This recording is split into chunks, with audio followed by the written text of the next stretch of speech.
ಇನ್ನೆರಡು ವಾರ ಕಳೆದಿದ್ರೆ ಚೈತ್ರಾ ಕುಂದಾಪುರ್ ಅವರನ್ನ ಫಿನಾಲೆ ವೇದಿಕೆಯಲ್ಲಿ ನೋಡಬಹುದಿತ್ತೇನೋ. ಆದರೆ ಪ್ರೇಕ್ಷಕರ ನಾಡಿಮಿಡಿತವೇ ಬೇರೆ ಇತ್ತು. ಕಳೆದ ವಾರ ನಾಮಿನೇಟ್ ಆಗಿದ್ದ ಚೈತ್ರಾಗೆ ಪ್ರೇಕ್ಷಕರ ನಿರೀಕ್ಷಿತ ಓಟ್ಗಳು ಸಿಕ್ಕಿಲ್ಲ. ಹಾಗಾಗಿ ಫಿನಾಲೆ ಸಮೀಪದಲ್ಲಿ ಎಡವಿದ ಚೈತ್ರಾ ಕುಂದಾಪುರ್ ಅವರನ್ನ ಬಿಗ್ ಬಾಸ್ ಮನೆಯಿಂದ ಎಲಿಮಿನೇಟ್ ಮಾಡಲಾಗಿದೆ. ಆದರೆ ಅವರ ಸಿಕ್ಕ ಬೀಳ್ಕೊಡುಗೆಗೆ ಬಹಳ ವಿಶೇಷವಾಗಿತ್ತು. ಆರಂಭದಿಂದಲೂ ಬಿಗ್ ಬಾಸ್ ಮನೆಯಲ್ಲಿ ಜೋರು ಮಾತುಗಳಿಂದಲೇ ಫೇಮಸ್ ಆಗಿದ್ದವರು ಚೈತ್ರಾ ಕುಂದಾಪುರ್. 1 ಮಾರ್ಕ್ಸ್ನ ಪ್ರಶ್ನೆ ಕೇಳಿದರೆ ಅವರ ಬಳಿ 10 ಮಾರ್ಕ್ಸ್ನ ಉತ್ತರ ಸಿಗ್ತಾ ಇತ್ತು. ಇದು ಅನೇಕರ ಬೇಸರಕ್ಕೂ ಕಾರಣವಾಗಿತ್ತು. ಇವತ್ತಿಗೆ ಆ ಬೇಸರ, ಜಗಳ ಎಲ್ಲದಕ್ಕೂ ಫುಲ್ ಸ್ಟಾಪ್ ಬಿದ್ದಿದೆ. ಚೈತ್ರಾ ಕುಂದಾಪುರ್ ಅವರು 100ಕ್ಕೂ ಅಧಿಕ ದಿವಸ ಬಿಗ್ ಬಾಸ್ ಮನೆಯೊಳಗೆ ಇದ್ದು ಎಲಿಮಿನೇಟ್ ಆಗಿದ್ದಾರೆ. ವೇದಿಕೆ ಮೇಲೆ ಬಂದ ಚೈತ್ರರನ್ನ ನಗಿಸಿ ಮನೆಗೆ ಕಳುಹಿಸಿಕೊಟ್ಟಿದ್ದಾರೆ ಸುದೀಪ್. ಚೈತ್ರಾ ಕುಂದಾಪುರ್ ಸೇರಿದಂತೆ ಭವ್ಯ ಗೌಡ, ತ್ರಿವಿಕ್ರಮ್, ಮೋಕ್ಷಿತಾ, ಧನರಾಜ್ ನಾಮಿನೇಟ್ ಆಗಿದ್ದರು.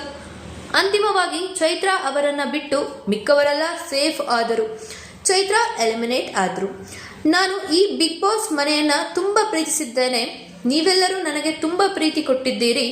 ನಿಮ್ಮೆಲ್ಲರಿಂದ ನಾನು ಉತ್ತಮವಾಗಿ ತೆಗೆದುಕೊಂಡು ಹೋಗುತ್ತಿದ್ದೇನೆ.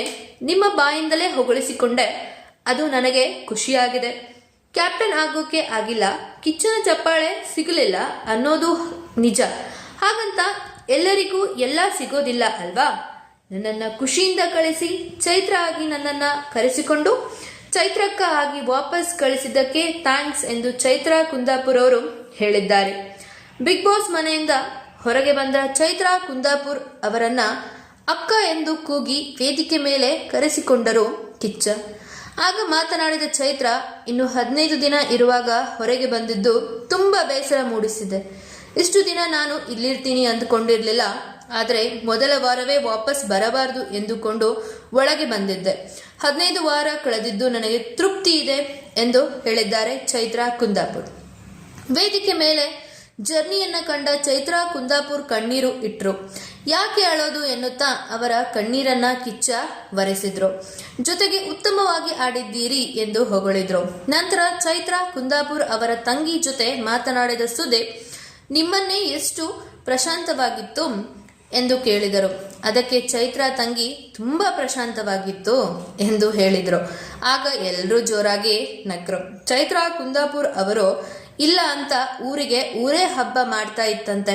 ಅದೆಲ್ಲ ಬಿಡಿ, ನಾಳೆಯಿಂದ ನಾವೇನು ಓಕೆ, ನಿಮ್ಮ ಪರಿಸ್ಥಿತಿ ಏನು?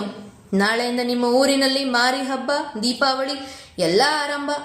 ನಿಮ್ಮನ್ನ ನೋಡಿ ನೋವಾಗುತ್ತಿದೆ. ಕರೆದುಕೊಂಡು ಹೋಗಿ, ದೇವರು ನಿಮ್ಮೊಟ್ಟಿಗಿರ್ಲಮ್ಮ ಎಂದು ಚೈತ್ರಾ ತಂಗಿಗೆ ಸುದೀಪ್ ಹೇಳಿದರು. ಆಗ ಮತ್ತೊಮ್ಮೆ ಎಲ್ಲರೂ ಜೋರಾಗಿ ನಗೋದಕ್ಕೆ ಶುರು ಮಾಡಿದ್ರು. ಅನಂತರ ಚೈತ್ರಾ ಅವರ ಫೇಮಸ್ ಡೈಲಾಗ್ ಅನ್ನ ಕಿಚ್ಚ ಹೇಳಿದ್ರು. ನೋಡುವಷ್ಟು ನೋಡಿದ್ದೇವೆ, ಕೇಳುವಷ್ಟು ಕೇಳಿದ್ದೇವೆ, ಈಗ ವಾಪಸ್ ಬಂದು ಇರುವಷ್ಟು ಇಡುವೆವು ಎಂದು ಸುದೀಪ್ ಹೇಳಿದ್ರು. ಚೈತ್ರಾ ಬಿದ್ದು ಬಿದ್ದು ನಕ್ರು. ಹೀಗೆ ಎಲಿಮಿನೇಟ್ ಆದ್ರೂ ಸುದೀಪ್ ಮಾತುಗಳಿಂದ ಮನಸಾರೆ ನಕ್ಕು ಶೋನಿಂದ ಹೊರ ನಡೆದ್ರು ಚೈತ್ರಾ ಕುಂದಾಪುರ್. ಇನ್ನೂ ಹೆಚ್ಚಿನ ಮಾಹಿತಿಗಾಗಿ ನಮ್ಮ ಚಾನಲ್ ಅನ್ನು ಸಬ್ಸ್ಕ್ರೈಬ್ ಮಾಡಿ, ಪಕ್ಕದಲ್ಲಿ ಕಾಣ್ತಾ ಇರೋ ಬೆಲ್ ಐಕಾನ್ ಅನ್ನು ಕ್ಲಿಕ್ ಮಾಡಿ.